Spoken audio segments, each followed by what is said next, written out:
হে মুহাম্মদ সাল্লাল্লাহু আলাইহি ওয়াসাল্লাম, আপনার সম্মান, আপনার জিকির আল্লাহ রাব্বুল আলামিন কেমন করে বুলন্দ করেছেন, উঁচু করেছেন তা কি আপনি জানেন নাকি?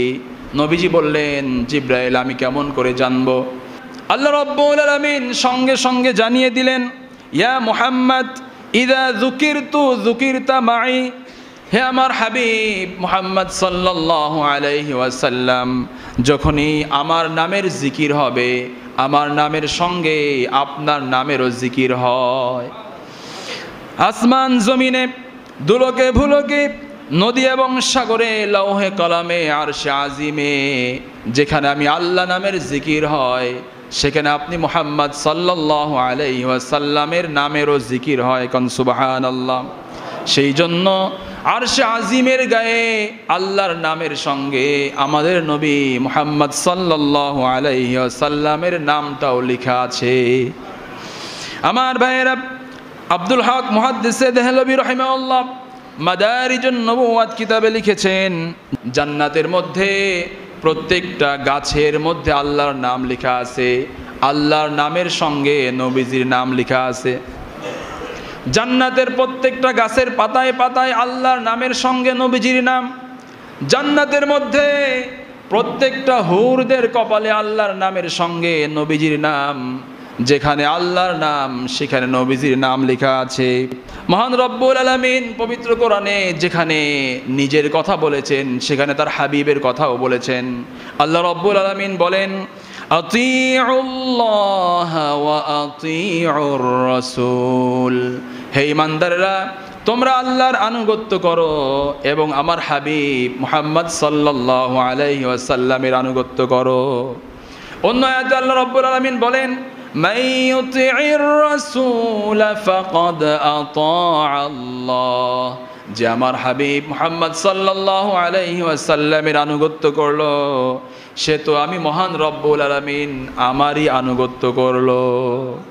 আমার ভাইয়েরা, আল্লাহ রব্বুল আলামিন বলেন, হে আমার হাবিব, আপনাকে দুনিয়াতে যে সম্মান আমি দিয়েছি, আপনার পূর্বে লক্ষ লক্ষ নবী রাসূলকে যে সম্মান মর্যাদা দিয়েছি, সবার সম্মান মর্যাদা একত্রিত করলেও আপনার সম্মানের সমান হবে না।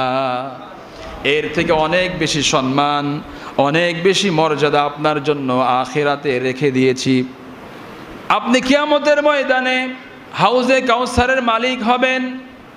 যত নবী রাসূল আছে সবাই কিয়ামতের ময়দানে দাঁড়াবে আরশে আজিমের নিচে নূরের মেম্বরে, কিন্তু আপনি আমার হাবিব, আপনি দাঁড়াবেন আর আরশে আজিমের উপরে আমার পাশে। কোন সুবহানাল্লাহ। আপনি হাউজে কাউসারের মালিক হবেন, যাকে মন চায় পানি পান করাবেন, যার জন্য মন চায় আপনি সুপারিশ করবেন। আপনার সুপারিশ মঞ্জুর করে আমি রব্বুল আলামিন আপনার গুনাহগার উম্মতের গুনাহ মাফ করে জান্নাত দিয়ে দেব।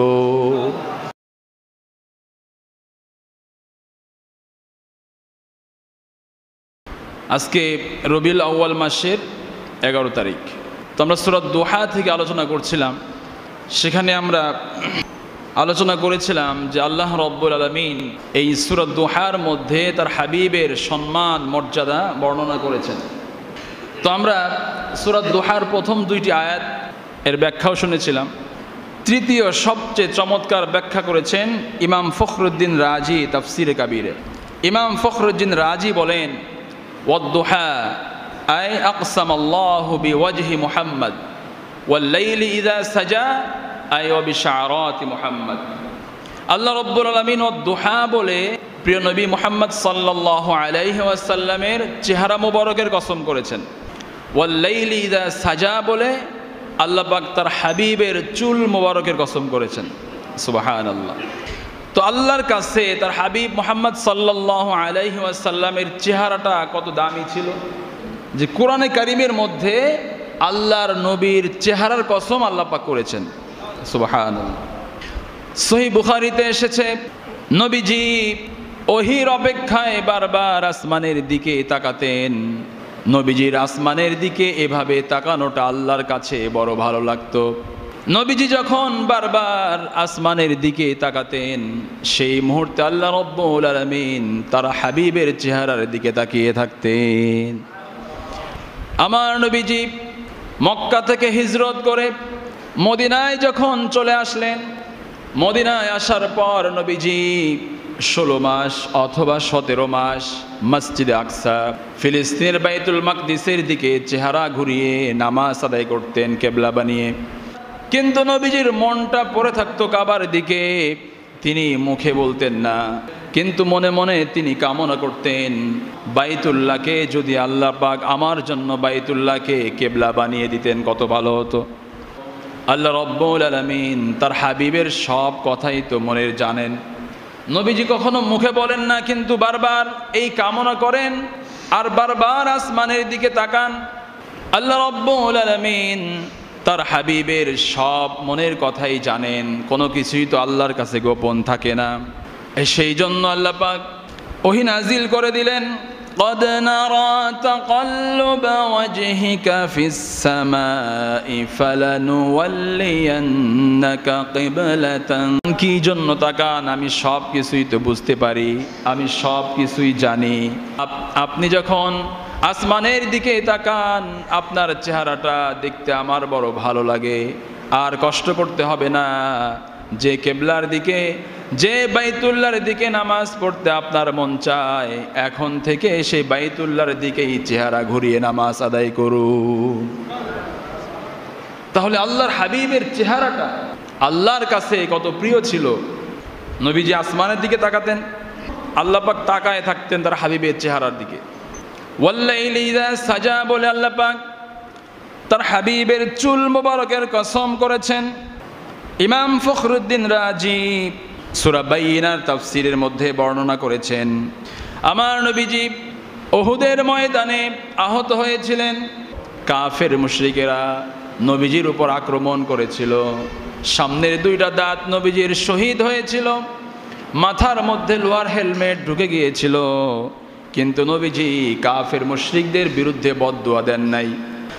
উহুদ যুদ্ধের পর খন্দকের যুদ্ধ, সেই যুদ্ধে নবীজির শারীরিক কোনো ক্ষতি হয় নাই, সাহাবীদের তেমন কোনো ক্ষতি হয় নাই। অল্প রক্তপাতেই মহান রব্বুল আলামিন তার হাবিবকে মহাবিজয় দান করেছিলেন। কিন্তু যুদ্ধের ময়দানে ব্যস্ত থাকার কারণে নবীজি জোহর এবং আসর নামাজ তিনি পড়তে পারেন নাই।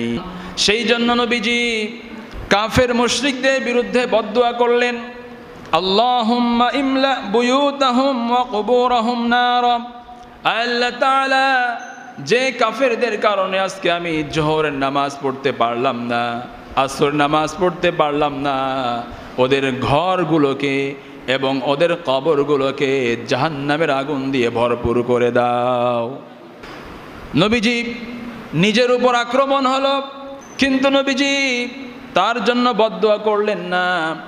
আল্লাহর হুকুম লঙ্ঘন হয়ে গেল কাফেরদের কারণে, আল্লাহর হুকুম নামাজ তিনি পড়তে পারলেন না, সেই জন্য কাফেরদের বিরুদ্ধে বদদুয়া করলেন। নিজের হকের ব্যাপারে নবীজি প্রতিশোধ নিলেন না, কিন্তু নামাজ তো আল্লাহর হক, আল্লাহর হকের ব্যাপারে নবীজি ছাড় দিলেন না। নবীজি মাগরিবের নামাজের পর জোহর এবং আসরের নামাজ কাজা আদায় করলেন। হাদিসে কুদসিতে এসেছে, মহান রব্বুল আলামিন নবীজিকে জানায়া দিলেন, কদ্দামতা হাক্কি আলা হাক্কিকা ফাআনা উকদ্দিমু হাক্কাকা আলা হাক্কি নাফসি ফামান তারাকাস সালাতা তুলা উমরিহি লা ইয়াকফুর ওয়া মান তাআনা ফি শা'রাতিন মিন শা'রাতিকা ইয়াকফুর। হে আমার হাবিব, উহুদের ময়দানে কাফেররা আপনার উপর আক্রমণ করলো, আপনার দাঁত মোবারক শহীদ করলো, আপনি কাফেরদের বিরুদ্ধে বদদুয়া করলেন না। খন্দকের ময়দানে কাফেরদের কারণে আপনি নামাজ পড়তে পারেন নাই, সেই জন্য কাফেরদের বিরুদ্ধে বদদুয়া করলেন। আপনি নিজের হকের উপরে আমার হককে প্রাধান্য দিলেন। আমি রব্বুল আলামিন আমার হকের উপরে আপনার হককে প্রাধান্য দেব। কোন মুসলমান যদি সারা জীবন এক ওয়াক্ত নামাজও নাও পড়ে, তাহলে সে কাফের হবে না। কিন্তু আমি আল্লাহ আইন করে দিলাম, আজ থেকে আপনি আমার হাবিব মুহাম্মদ সাল্লাল্লাহু আলাইহি ওয়াসাল্লামকে নিয়ে যদি কেউ বাজে মন্তব্য করে, আপনাকে যদি কেউ গালি দেয়, এমনকি আপনার একটি চুল নিয়েও যদি কেউ বাজে মন্তব্য করে, আমি আল্লাহ আইন করে দিলাম, সঙ্গে সঙ্গে সে কাফের হয়ে যাবে। আল্লাহু আকবার। আল্লাহর হাবিবের শান কত বড় যে নামাজ না পড়লে কাফের হবে না, কিন্তু রাসূলকে যদি কেউ গালি দেয় সে কি হবে? তার নাম আব্দুল আওয়াল, আব্দুস সামাদ, লতিফ সিদ্দিকী, নিঝুম মজুমদার, যেটাই হোক না কেন, রাসূলকে নিয়ে যদি কেউ বাজে মন্তব্য করে সঙ্গে সঙ্গে সে কি হবে? কাফের হয়ে যাবে। ওই কাফেরকে হত্যা করা মুসলিম শাসকের জন্য ওয়াজিব হয়ে যায়। রাসূলকে গালি দিলে তার শাস্তি একটাই, মৃত্যুদণ্ড। সম্মানিত ভাইয়েরা, তো আল্লাহ পাক তার হাবিবকে কতটা সম্মান দিয়েছেন, কতটা মর্যাদা দিয়েছেন। আজকে আমাদের দেশে কত আইন হয়, অমুককে গালি দেওয়া যাবে না, অমুকের ব্যাপারে কিছু বলা যাবে না, অমুকের ব্যাপারে কিছু লেখা যাবে না, যদি কেউ লেখে তাহলে এত বছর জেল হবে, এত টাকা জরিমানা হবে। কিন্তু রাসূলকে গালি দিলে শাস্তি কি হবে তার কোনো বিধান নাই, নাই, আসলেই নাই। একটা আইন আছে, যদি কেউ কাউকে সম্মানহানি করে সে একটা মামলা করতে পারবে, মানহানি মামলা। মানহানি মামলা করলে কি হবে? তার 2 বছরের জেল হবে অথবা কিছু টাকা তার জরিমানা হবে। আর একটা সিকিউরিটি আইন আছে, সাইবার সিকিউরিটি আইন। সেখানে আইন হলো, যদি কেউ কারো মানহানি করে, মানে অনলাইনে, ফেসবুকে বা কোনো ওয়েবসাইটে কারো বিরুদ্ধে কোনো বাজে কথা লেখে, যে কথাতে তার সম্মানহানি হয়, সে আদালতে মামলা করতে পারবে। সেখানে তার শাস্তি হবে সর্বোচ্চ 25 লক্ষ টাকা জরিমানা, কিন্তু কোনো জেল হবে না, শুধু জরিমানা হবে। এই আইনটা তারা বানিয়েছে 1860 সালের দণ্ডবিধি 499 ধারার আইন অনুযায়ী। 1860 সালে ব্রিটিশরা যে আইন বানাইতে হয়ে গেছিল, সেই আইনে বিচার হবে এখনকার সময়ে। কিন্তু বিশ্বনবী মুহাম্মদ সাল্লাল্লাহু আলাইহি ওয়াসাল্লামকে যদি কেউ গালি দেয়, তাকে নিয়ে যদি কেউ কটূক্তি করে, সেই ব্যাপারে কোনো আইন বাংলাদেশে নাই। অথচ সবাই কি আশিকে রাসূল, পাক্কা মুসলমান, বড় মুসলমান দাবি করতেছে বাংলাদেশের শাসকেরা। সম্মানিত হাজিরিন, বাংলাদেশে অনেকে বলে রাসূল সাল্লাল্লাহু আলাইহি ওয়াসাল্লাম হচ্ছে আমাদের মতো সাধারণ মানুষ। নাউজুবিল্লাহ করবেন না? জোরে কর নাউজুবিল্লাহ। রাসূল সাল্লাল্লাহু আলাইহি ওয়াসাল্লাম মানুষ, কিন্তু রাসূল সাল্লাল্লাহু আলাইহি ওয়াসাল্লাম সাধারণ মানুষ, এই কথা কখনোই বলা যাবে। তারা দলিল দেয় যে আল্লাহ পাক কোরআনে কারিমে বলেছেন সূরা কাহফের যে কুল ইন্নামা আনা বাশারুম মিসলুকুম, হে রাসূল আপনি বলেন আমি তোমাদের মতো একজন মানুষ। কিন্তু তোমাদের মতো সাধারণ মানুষ, এই কথা কি বলছেন? সাধারণ শব্দটা মানে শব্দ কিন্তু অনেক কিছু পরিবর্তন হয়ে যায় অর্থে। শব্দ এমন এক জিনিস, সাপোজ ধরেন পাকিজা গ্রুপের চেয়ারম্যান সাহেব একজন মানুষ। এখন যদি কেউ বলে পাকিজা গ্রুপের চেয়ারম্যান সাহেবকে এত সম্মান করার কি আছে, সে তো তার গাড়ির ড্রাইভারের মতো একজন সাধারণ মানুষ। সম্মান করা হইলো না অপমান করা হইলো? অপমান করা হইলো না? রাসূল সাল্লাল্লাহু আলাইহি সাল্লাম তার ঘাম মোবারক থেকে সুগন্ধি বের হতো। অনেক সাহাবী রাসূলের ঘাম মোবারক বোতলের মধ্যে ভরে রাখতেন। বিশেষ সময় বিয়ে করতে যাবে, ঈদের দিনে ঈদগাহে যাবে, ওই মুহূর্তে সেন্ট হিসাবে সেই ঘাম ব্যবহার করতেন। রাসূল সাল্লাল্লাহু আলাইহি সাল্লাম যখন থুতু ফেলতেন, তো রাসূলের থুতু মাটিতে পড়তো না, কোনো না কোনো সাহাবীর হাতে পড়তো। যে সাহাবীর হাতে রাসূলের থুতু মোবারক পড়তো, ওই সাহাবী সাথে সাথেই থুতু মোবারক 2 হাতে মেখে তার চেহারায় মেখে নিতেন। তা আপনার ঘাম থেকে কি বের হয়? সুঘ্রাণ। আমাদের থুতু কেউ নেবে? নিজের থুতু নিজে নিতে পারবেন পড়ে যাওয়ার পরে? অথচ বলতেছে রাসূল আমাদের মতো সাধারণ মানুষ। সম্মানিত হাজিরিন, রাসূলের সম্মান মর্যাদা এরা বুঝতে হবে, সম্মান মর্যাদা দিতে হবে। আবার একটা শ্রেণী আছে, তারা রাসূলকে সম্মান দিতে দিতে বলতেছে রাসূল মাটির তৈরি না, সে হচ্ছে নূরের তৈরি। কি এক সমস্যা চিন্তা করেন।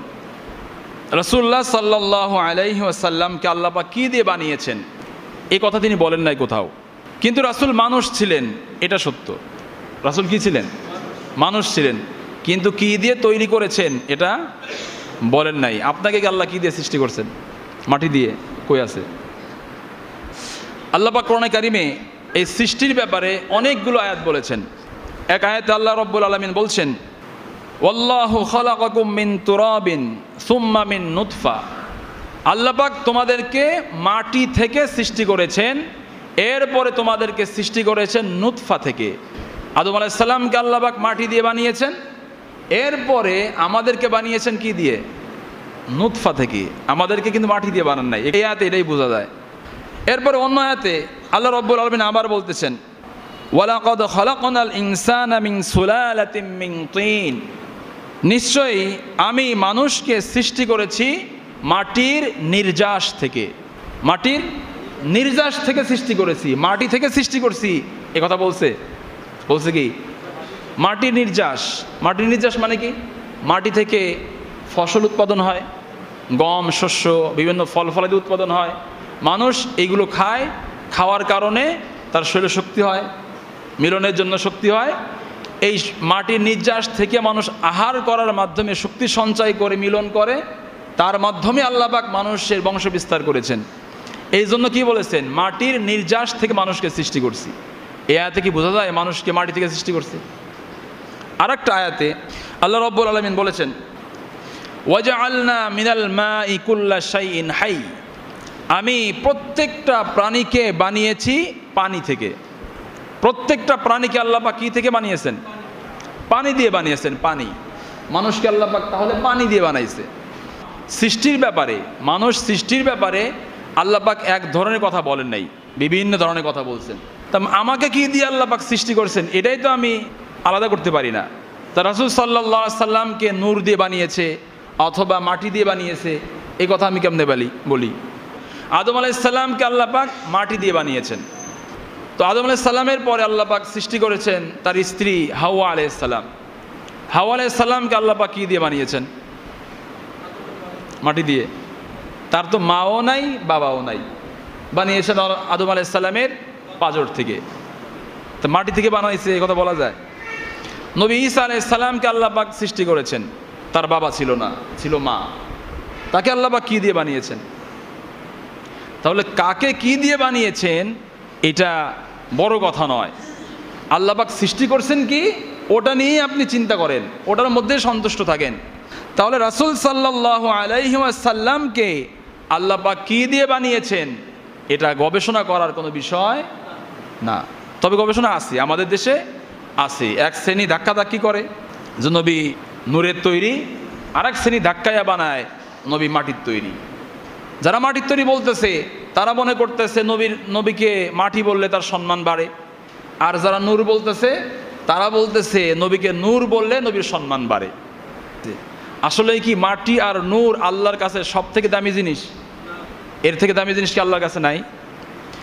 আল্লাহ তো তার হাবিব মুহাম্মদ সাল্লাল্লাহু আলাইহি ওয়াসাল্লামকে তার থেকেও, মাটি এবং নূর থেকেও দামি জিনিস দিয়ে বানাতে পারেন। আল্লাহ যেমন মহান, তার হাবিব মুহাম্মদ সাল্লাল্লাহু আলাইহি ওয়াসাল্লামও তেমন মহান। আল্লাহকে আল্লাহ কি দিয়ে বানিয়েছেন, আল্লাহ কিসের তৈরি, কিসের সৃষ্টি, এটা নিয়ে যেমন আমরা চিন্তা গবেষণা করি না, আল্লাহর হাবিব মুহাম্মদ সাল্লাল্লাহু আলাইহি সাল্লামকে আল্লাহ পাক কি দিয়ে বানিয়েছেন এটার গবেষণা করারও আমাদের দরকার নাই। তবে আল্লাহর হাবিব মুহাম্মদ সাল্লাল্লাহু আলাইহি সাল্লাম নিঃসন্দেহে একজন মানুষ, তবে আমাদের মতো সাধারণ মানুষ না, সে মহামানব। তার স্থান আল্লাহর পরে। সুবহানাল্লাহ। সম্মানিত হাজিরিন, তো রাসূল করিম সাল্লাল্লাহু আলাইহি ওয়াসাল্লাম খন্দকের ময়দানে 2 ওয়াক্ত নামাজ পড়তে পারেন নাই। যে কাফেরদের কারণে নামাজ পড়তে পারলেন না, সেই কাফেরদের বিরুদ্ধে কি করেছেন? বদদুয়া করছেন। আল্লাহ, যে কাফেরদের জন্য আমি নামাজ পড়তে পারি নাই, ওই কাফেরদের ঘরগুলো এবং তাদের কবরগুলো জাহান্নামের আগুন দিয়ে ভরে দাও। আর মুসলমান যারা ঈমান গ্রহণ করার পরেও নামাজ পড়ে না, তাদের ব্যাপারে কি বলেছেন এটা শুনি। ইন্না বাইনার রজুলি ওয়া বাইনা শিরকি ওয়াল কুফরি তারকাস সালাহ। মানুষের মধ্যে এবং শিরিক কুফরের মধ্যে পার্থক্য হলো নামাজ ছেড়ে দেয়া। মানুষের মধ্যে আর শিরিক কুফরের মধ্যে পার্থক্য কি? নামাজ ছেড়ে দেয়া। অন্য হাদিসে রাসূল করিম সাল্লাল্লাহু আলাইহি ওয়াসাল্লাম বলেছেন, আল আহদুল্লাযী বাইনানা ওয়া বাইনাহুম আস-সালাত ফামান তারাকাহা ফাকাদ কাফারা। আমাদের মধ্যে আর তাদের মধ্যে চুক্তি হলো নামাজ। যে ব্যক্তি নামাজ ছেড়ে দিল সে কুফরি করলো। যে কুফরি করে সে মুসলমান থাকে না কাফের হয়।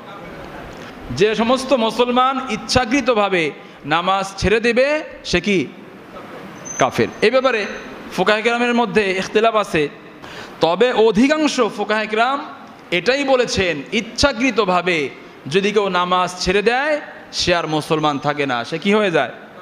জোরে বলেন, কি হয়ে যায়? কাফের হয়ে যায়। এখন এই নামাজকে আমরা ছাড়বো না পড়বো? নামাজকে আমরা পড়বো সবাই ইনশাআল্লাহ। না পড়লেও সমস্যা নাই, যদি কেউ না পড়ে সমস্যা নাই। আপনি নিজেকে বড় মুসলমান দাবি করতে পারেন, সমাজের মানুষ আপনাকে বড় মুসলমান বলতে পারে, মরে যাবেন জানাজার নামাজ পড়াবে, কবরস্থানে দাফন করবে, এটা হতে পারবে, কিন্তু আল্লাহর খাতায় মুসলমানদের লিস্টে আপনার নাম থাকবে না। আপনার নাম থাকবে কোন খাতায়? কাফেরদের লিস্টে থাকবে।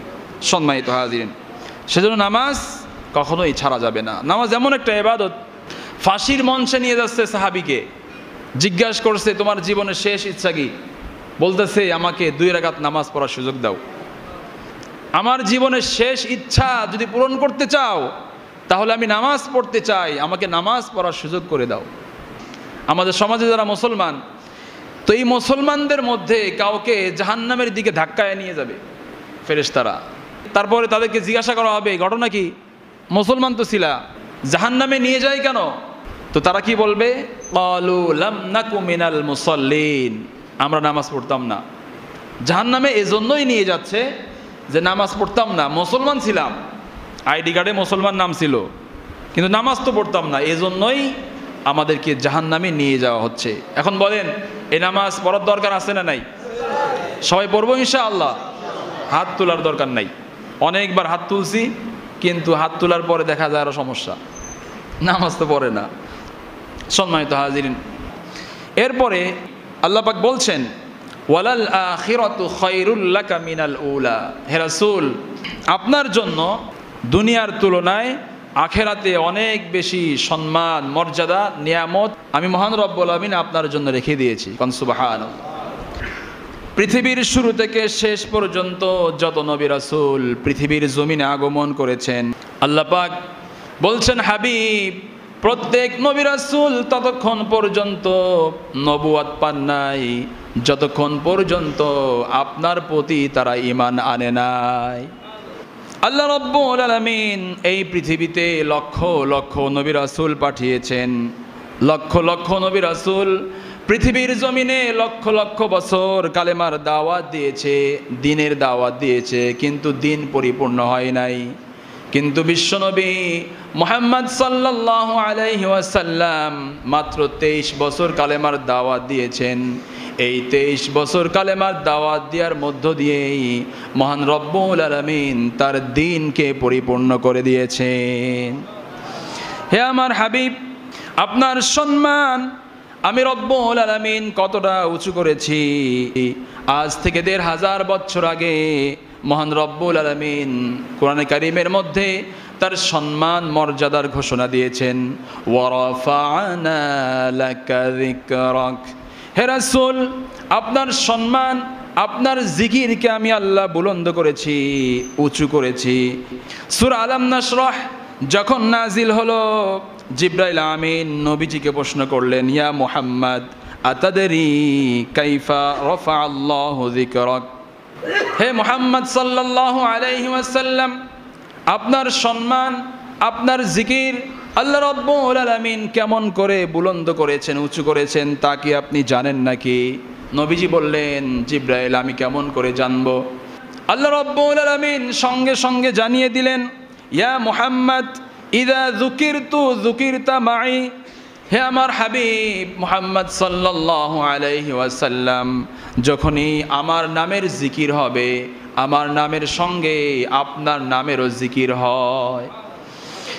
আসমান জমিনে, দুলকে ভুলকে, নদী এবং সাগরে, লৌহে কলমে, আরশে আজিমে, যেখানে আমি আল্লাহ নামের জিকির হয় সেখানে আপনি মুহাম্মদ সাল্লাল্লাহু আলাইহি ওয়াসাল্লামের নামেরও জিকির হয়। কোন সুবহানাল্লাহ। সেই জন্য আরশে আজিমের গায়ে আল্লাহর নামের সঙ্গে আমাদের নবী মুহাম্মদ সাল্লাল্লাহু আলাইহি ওয়াসাল্লামের নামটাও লেখা আছে। আমার ভাইয়েরা, আব্দুল হক মুহাদ্দিসে দেহলভী রাহিমাহুল্লাহ মাদারিজুন নবুওয়াত কিতাবে লিখেছেন, জান্নাতের মধ্যে প্রত্যেকটা গাছের মধ্যে আল্লাহর নাম লেখা আছে, আল্লাহর নামের সঙ্গে নবীজির নাম লেখা আছে। জান্নাতের প্রত্যেকটা গাছের পাতায় পাতায় আল্লাহর নামের সঙ্গে নবীজির নাম। জান্নাতের মধ্যে প্রত্যেকটা হুরদের কপালে আল্লাহর নামের সঙ্গে নবীজির নাম। যেখানে আল্লাহর নাম সেখানে নবীজির নাম লেখা আছে। মহান রব্বুল আলামিন পবিত্র কোরআনে যেখানে নিজের কথা বলেছেন সেখানে তার হাবিবের কথাও বলেছেন। আল্লাহ রব্বুল আলামিন বলেন, আতিউল্লাহ ওয়া আতিউর রাসূল, হে ঈমানদাররা তোমরা আল্লাহর আনুগত্য করো এবং আমার হাবিব মুহাম্মদ সাল্লাল্লাহু আলাইহি ওয়াসাল্লামের আনুগত্য করো। অন্য আয়াতে আল্লাহ রব্বুল আলামিন বলেন, মান ইউতিইর রাসূল ফাকাদ আতাআল্লাহ, যে আমার হাবিব মুহাম্মদ সাল্লাল্লাহু আলাইহি ওয়াসাল্লামের আনুগত্য করলো সে তো আমি মহান রব্বুল আলামিন আমারই আনুগত্য করলো। আমার ভাইয়েরা, আল্লাহ রব্বুল আলামিন বলেন, হে আমার হাবিব, আপনাকে দুনিয়াতে যে সম্মান আমি দিয়েছি, আপনার পূর্বে লক্ষ লক্ষ নবী রাসূলকে যে সম্মান মর্যাদা দিয়েছি, সবার সম্মান মর্যাদা একত্রিত করলেও আপনার সম্মানের সমান হবে না। এর থেকে অনেক বেশি সম্মান, অনেক বেশি মর্যাদা আপনার জন্য আখিরাতে রেখে দিয়েছি। আপনি কিয়ামতের ময়দানে হাউজে কাউসারের মালিক হবেন। যত নবী রাসূল আছে সবাই কিয়ামতের ময়দানে দাঁড়াবে আরশে আজিমের নিচে নূরের মেম্বরে, কিন্তু আপনি আমার হাবিব, আপনি দাঁড়াবেন আর আরশে আজিমের উপরে আমার পাশে। কোন সুবহানাল্লাহ। আপনি হাউজে কাউসারের মালিক হবেন, যাকে মন চায় পানি পান করাবেন, যার জন্য মন চায় আপনি সুপারিশ করবেন। আপনার সুপারিশ মঞ্জুর করে আমি রব্বুল আলামিন আপনার গুনাহগার উম্মতের গুনাহ মাফ করে জান্নাত দিয়ে দেব। আল্লাহ রব্বুল আলামিন আবার বলছেন, ওয়ালা সাউফা ইউতিকা রাব্বুকা ফাতারদা, হে আমার হাবিব, আপনাকে আপনার রব এত বেশি দিবেন, এত দিবেন যা পেয়ে আপনি খুশি হয়ে যাবেন। নবীজি সাহাবীদেরকে বললেন, ও সাহাবীরা, ইন্নী লা আরদা আহাদুম মিন উম্মতি ফিন্নার, ও সাহাবীরা, কিয়ামতের ময়দানে আমার সিদ্ধান্ত এটাই হবে, আমার গুনাহগার উম্মত আমার প্রতি ঈমান এনেছে, গুনাহের কারণে যদি জাহান্নামে চলেও যায়, ওই গুনাহগার উম্মতকে আল্লাহ রব্বুল আলামিন যতক্ষণ পর্যন্ত জাহান্নাম থেকে মুক্তি দিয়ে জান্নাতে না দিবে ততক্ষণ পর্যন্ত আমি রাসূল খুশি হব না। কিয়ামত যখন শেষ হয়ে যাবে, জান্নাতীরা জান্নাতে চলে যাবে, জাহান্নামীরা জাহান্নামে চলে যাবে। নবীজির উম্মত তার প্রতি ঈমান এনেছিল কিন্তু গুনাহের কারণে জাহান্নামে চলে গেছে।